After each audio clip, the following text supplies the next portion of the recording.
Bueno, yo quería agradecerle a Jacob que me haya invitado hoy, a Ari Burstein, a Jonathan del museo.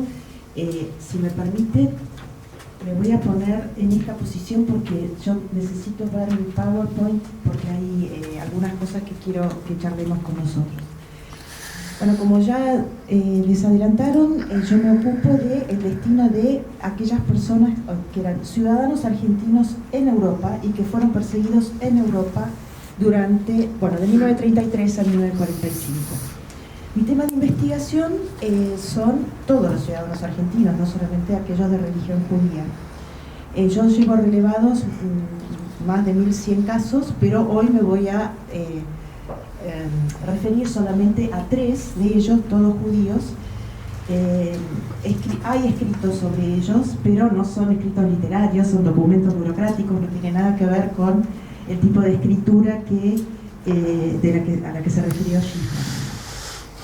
Bueno, una confesión antes de empezar. Cuando Jacob me invitó, yo le sugerí como título Destinos de judíos argentinos en la Europa ocupada por los nazis. Pero cuando me puse a pensar mi ponencia, me di cuenta que debería haber dicho argentinos en Europa controlada por los nazis, y ahora vamos a ver por qué. Mi ponencia va a referirse sobre el destino de 3 argentinos, como ya dije, que están en sí, cómo no. Gracias. En Europa controlada por los nazis. No todo es territorio del Reich, hay territorios anexados, hay territorios ocupados, estados títeres. Ahora vamos a ir viendo cada uno de estos casos y me voy a ir basando en cada uno de ellos en fuentes de naturaleza diferente, como vamos a ir viendo. El primero de ellos es Israel Hecht. Se trata de un polaco naturalizado argentino, residente en Berlín. Como vamos a ver, casi todas las fuentes son de la Cancillería alemana. El segundo caso es Pablo Recht. Pablo Recht había nacido en Buenos Aires. Desde 1911 vivía en Francia, era doble nacional francés, ingeniero. Y vamos a ver que las fuentes sobre las que me voy a basar son las fuentes de la SD en París, es decir, organizaciones alemanas, pero en Francia ocupada. Y el último caso es el de Alberto Abecassis, nacido en Tucumán, que vivía en Finale Ligure, que en el momento que vamos a ver los acontecimientos de su vida, era República Social de Italia. ¿Puedo pedir un favor si sí. cambias de micrófono porque sale la voz perturbada? ¿Ahí se escucha mejor? ¿Sí? Sí, ¿Sí? Gracias, sí. ¿Seguro? Sí. Bueno. Espero no tapar a nadie, pero yo necesito mi machete. No se puede hacer todo a la vez. Vamos a tratar. Bueno, vamos a empezar entonces con el primer caso, que es el de Israel Hecht, que es un polaco, ya dije, naturalizado argentino, que es residente en Berlín. Los primeros documentos que yo encontré sobre Israel Hecht son de 1933, en los cuales él aparece. Hay referencias a él porque estaba sospechado tanto por la policía de Weimar como por la policía de Alemania, perdón, de Tercer Reich, como por el cónsul de Argentina, de estar involucrado en la trata de personas. Vamos a ver este primer documento. Él aparece mencionado es importante esto de, digamos, la reputación negativa de Hecht por los acontecimientos que van a venir después. De hecho, de los 3 argentinos que se contempla que deben ser expulsados de Alemania, 2 de ellos van a ser expulsados por su militancia comunista. Uno es judío, el otro no. Pero sobre Israel Hecht, en 1933 no se decreta la expulsión, y de hecho cuando aparecen los próximos documentos que refieren a 1943, es todavía residente en Berlín, por lo que tenemos que concluir que no fue expulsado de Alemania. ¿Qué es lo próximo, digamos, de interés sobre la vida de Israel Hecht que les puedo contar? Es que el 4 de marzo de 1943 es arrestado por la tarde. Según informa la Embajada de Argentina, con vistas a su evacuación, Zwecks Evacuierung, ¿sí? El primer documento que les voy a mostrar es un documento de una carta de la Embajada de Argentina firmada por Luis H. Irigoyen, ahí está su firma, en la cual solicita su inmediata liberación por tratarse de un ciudadano argentino. Esta carta es del 9 de marzo y sabemos que él ya se ha comunicado telefónicamente varias veces con las autoridades alemanas.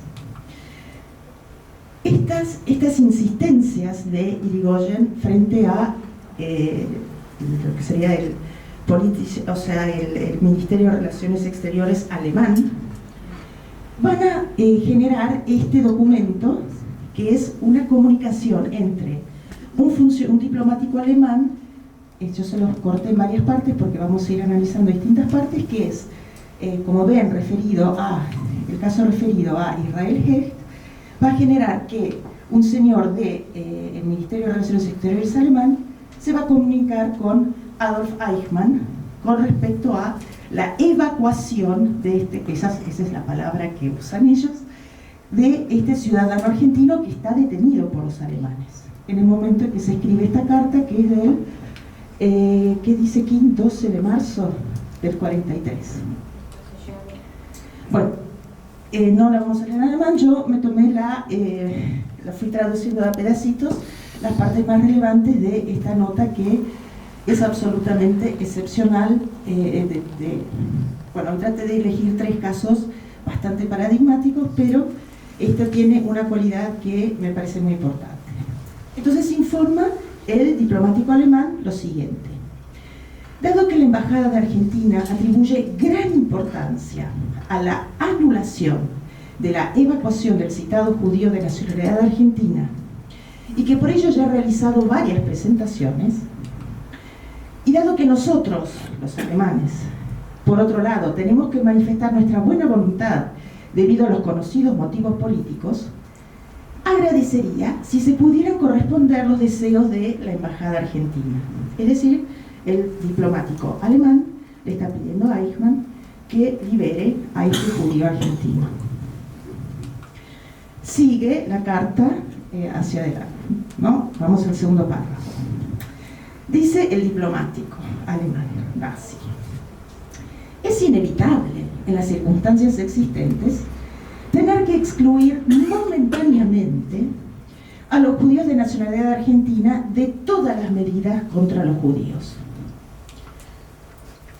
Nazi dice, por supuesto, lo quiere tranquilizar a Eichmann: esto no puede ser una excepción general, sino solo un retraso. Sería deseable que este tratamiento de excepción provisional, se informara lo menos posible, porque es un diplomático y dice, para evitar todas las invocaciones esperadas de los otros países neutrales. Efectivamente, yo no quiero tener a los turcos, a los españoles, a los portugueses pidiéndome el mismo trato que a los judíos argentinos. Y piense que le está escribiendo a Eichmann, lo quiere tranquilizar. Dice, por lo tanto, es recomendable tratar a los judíos de nacionalidad argentina tan tácitamente como sea posible y sin tanta publicidad, como si fueran extranjeros no judíos. Este es el pedido del diplomático alemán. Y de vuelta creo que lo quiere tranquilizar a Eichmann, porque le dice, si fuera posible adoptar medidas más estrictas a su debido tiempo, no dejaré de informarle de manera legalmente vinculante. ¿Sí? Bueno, yo no sé cuándo fue liberado Israel Hecht, pero el próximo documento que tenemos que yo he encontrado sobre él, es su certificado de defunción. Si ustedes se fijan, él falleció en Berlín en febrero, ahí está, el 20 de febrero de 1944, y lo más importante del dato es que falleció en el Hospital Judío de Berlín. Israel Hecht se encuentra en una lista muy especial de judíos en Berlín, que es la lista de aquellos judíos, son 483 judíos privilegiados que murieron de muerte natural, así se los considera, en Berlín entre 1943 y 1945. ¿Sí? Así que esto es lo que puedo decirles sobre, es lo que sé hasta ahora, sobre la historia de Israel Hecht. Es decir, sabemos que fue arrestado en Berlín por los alemanes, que fue liberado, que falleció de muerte natural, es decir, no fue deportado, que literalmente fue sacado de arriba del tren, ¿no? Vamos a ir entonces a el segundo caso que les quiero contar hoy, que es el de Pablo Recht. Pablo Recht, ya lo había dicho, nació en Buenos Aires, era por lo tanto nativo, al estallar era ingeniero y doble nacional francés. Al estallar la guerra vivía en París, pero se mudó a Lyon. Cuando él se muda era República de Vichy. Lo que pasa es que después, con la ocupación francesa, pasó a ser parte de Francia ocupada. Bueno, ahí en el caso de Recht se conserva un expediente relativamente voluminoso suyo en el Memorial de la Shoah, relativamente voluminoso, en el sentido que hay bastante documentación. Tengo más documentación sobre Recht que sobre, por ejemplo, Israel Hecht. Bueno, no se llega casi a ver, pero esto es un anuncio del anuario Kraft del 19 sobre la empresa Lecht y Lehmann. Era una empresa muy importante, importadora en Argentina, y Pablo Recht era de la familia Recht, que por ejemplo representaba a Peugeot en Argentina, bueno, al menos en 1919. Acá de vuelta esta es la lista de argentinos residentes en Lyon, Recht figura como uno de ellos. No me pregunten cómo, porque eso no lo sé. Pablo Recht, que era francés y argentino, las dos cosas, por algún motivo estaba registrado como, es decir, ni los franceses ni los alemanes sabían que era judío, ¿sí? Se creía por la documentación, además, que era católico. Sin embargo, por algún motivo que yo desconozco, él, que era francés y que estaba registrado como católico, en diciembre del 43 solicita que se le extienda un documento como residente argentino en Francia. ¿Se entiende? En 1943 decide dejar de ser francés y que se le extienda un documento como una carte de séjour, ¿no? Ahí está, como argentino, como un extranjero residente en Francia.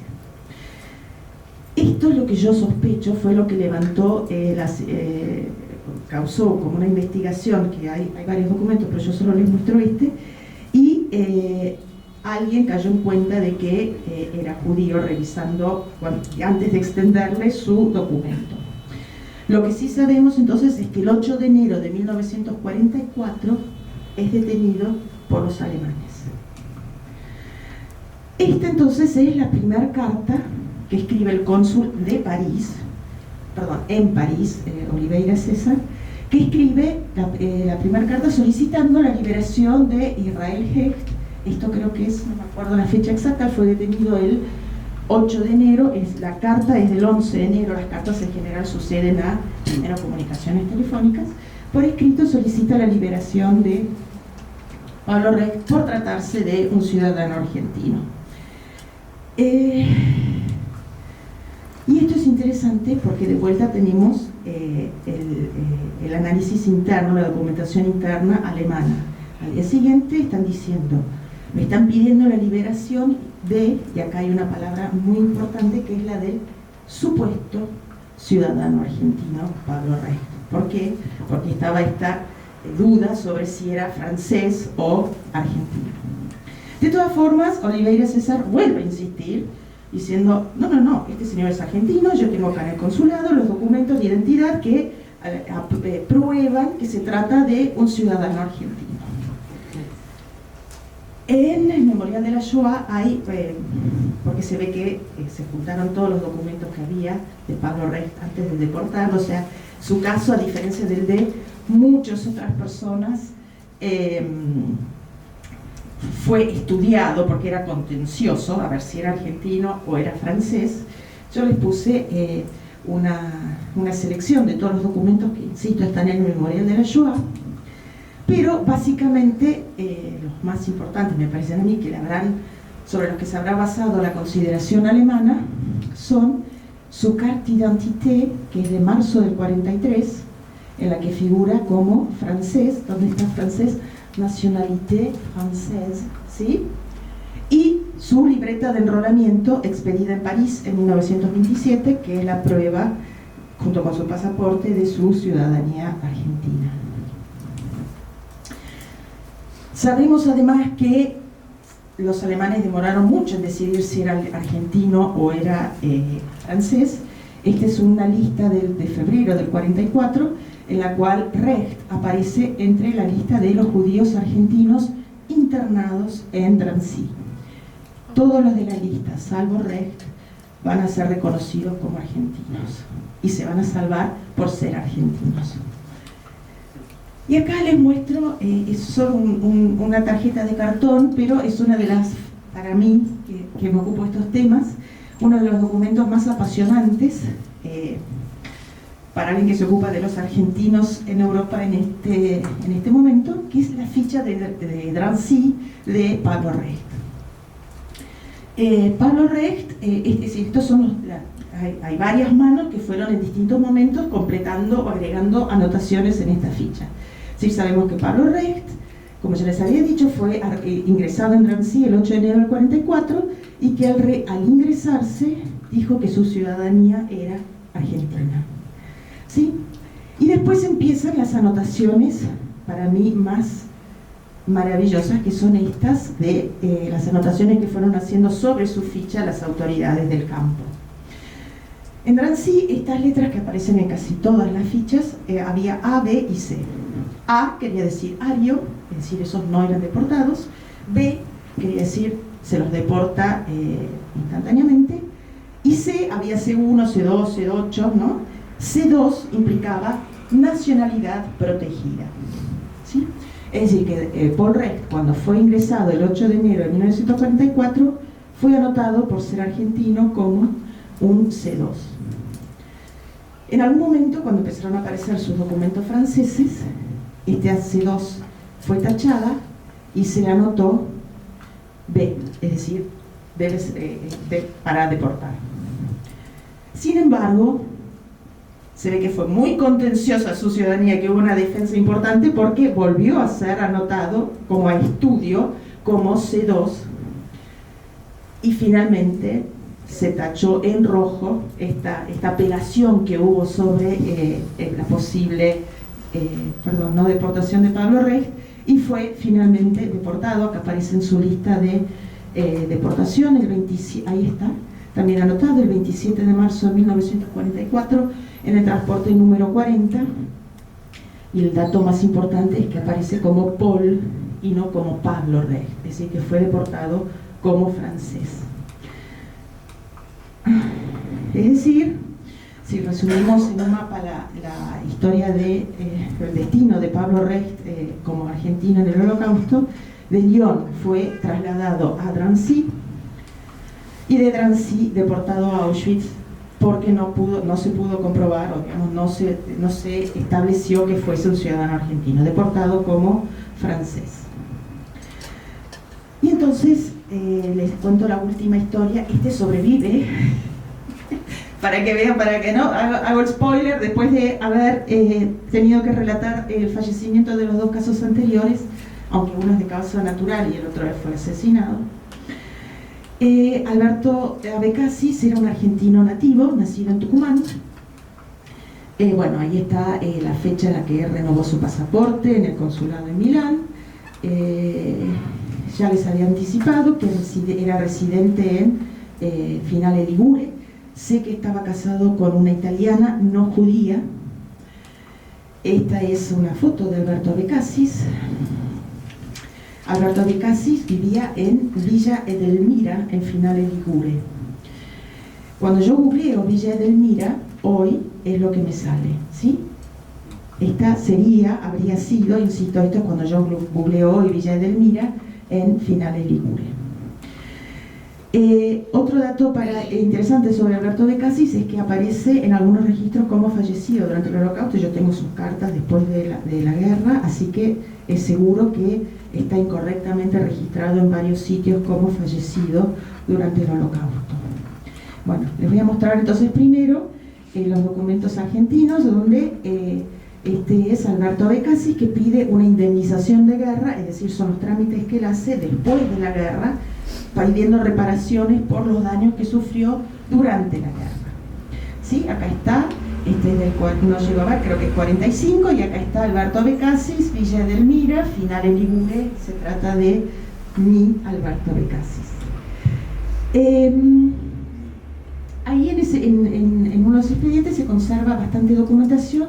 Si no me equivoco, esta es la carta de 1943, bueno, no se ve tanto, pero es una carta que le escribe al cónsul argentino en Milán, y también va a mandar una copia al cónsul en Génova, pero básicamente le está diciendo que la policía italiana lo está buscando y que quiere certezas de que, no le va a llegar ningún daño. En sus palabras, en alguna de estas cartas que tengo acá seleccionadas, él dice: acabar en un campo de concentración significaría ser deportado a Alemania y fatalmente suprimido. Estas son las palabras de de Casis en 1943. Y dice: no hay alternativas para los hebreos, no sé si es esta carta o la siguiente, pero bueno, es una de ellas.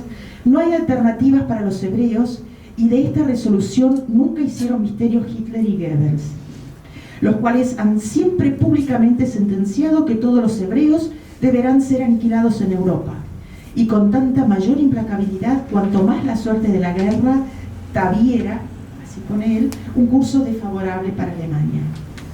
Sin embargo, Israel Hecht dice estar Alberto de Casis dice estar confiado en la protección del consulado. Son distintas cartas que se conservan, las copias en carbónico, ¿no?, de lo que escribió él. Y aquí tiene la respuesta del cónsul en Milán, en la cual le dice: no, yo volví a hablar con la embajada en Roma y me garantizaron que con solo demostrar su documentación argentina, ningún daño debiera llegarle. Si hubiese cualquier problema, no deje usted de comunicarse con nosotros, como dice ahí, que se le dará la necesaria protección. Bueno, es lo que aparece ¿no? Se le dará ahí abajo figura, para que pueda darle la necesaria protección. Esta es la carta del cónsul. Sin embargo, esta carta es de principios de enero del 44. El 24 de enero del 44 se produce la ruptura de relaciones entre Alemania y Argentina. ¿Qué es lo que yo sé? Porque de Casis nos cuenta qué fue lo que le sucedió. Es que él fue detenido en su domicilio en Finale Ligure, que va a ser trasladado al campo de tránsito de Fossoli di Carpi, y después va a ser trasladado a el campo de intercambio de prisioneros de Bergen-Belsen. Es decir, no va a ser deportado a Auschwitz, sino llevado a un campo de extranjeros, digamos. Lo voy a volver un poquito para atrás, porque después va a venir el reclamo de la embajada argentina, pero por intermedio de la legación de Suecia, que fue la que asumió la representación de los intereses argentinos en Alemania, o frente al Tercer Reich. Es decir, que esto es lo más increíble de toda la historia de Alberto de Casis, es que Alberto de Casis va a ser regresado a Alemania, a Finale Ligure. Él vuelve a su casa el 3 de febrero de 1945, es decir, que fue liberado por los alemanes después de la queja o el reclamo de la embajada por intermedio de la legación de Suecia. Bueno, Básicamente, lo que quise presentarles hoy en base a distintos casos concretos y específicos y en base a documentación diferente, porque se trata de documentación alemana, las declaraciones de las mismas personas que estuvieron involucradas en los acontecimientos, que a pesar de que muchos perdieron la vida durante el Holocausto, los judíos argentinos tuvieron una situación bastante privilegiada con respecto a los demás judíos. No me metí con que no estaban obligados a llevar la estrella de David, que no tenía restricciones en el movimiento, bueno, todas estas cosas que se aplicó a todos los judíos argentinos. Sin embargo, en algunos momentos, no todos ellos pudieron ser también protegidos por los funcionarios en el exterior. El caso de Israel Hecht, que fue detenido y liberado y falleció de muerte natural.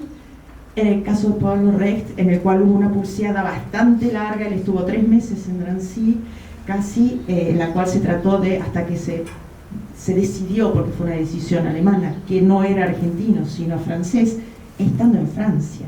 Eso es muy importante, porque era, ¿no? Digamos, lo protegió más el funcionario argentino que su propio estado en Francia.